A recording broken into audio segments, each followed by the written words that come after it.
Hi, this is my honest review of Revlon's the 4-in-1 brush blow dryer. I love how it handles. I love it's easy to hold in one hand. You have to operate it. I always use a couple hair products when I'm blowing out my hair. The Catwalk's curl amplifier, and of course, Sexy Hair Big Blow Dry Volumizing Gel.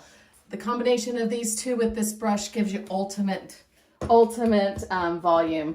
Let me just turn it on. It first goes on to the high cool air, then it's low heat, and then high or low speed heat, and then high speed heat.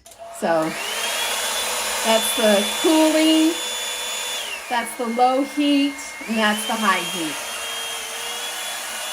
Let me just put it in.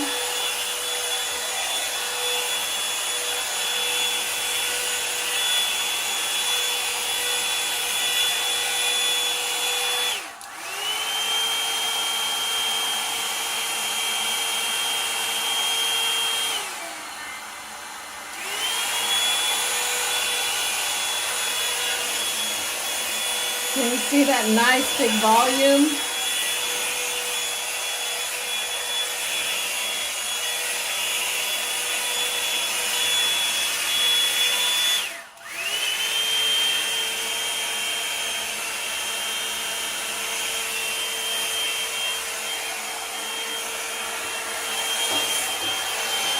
I just can't say enough good things about this. If I did my whole hair, you could see how nice and how much volume it adds. I'm gonna finish up my hair. Thanks for watching, y'all. Have a great day.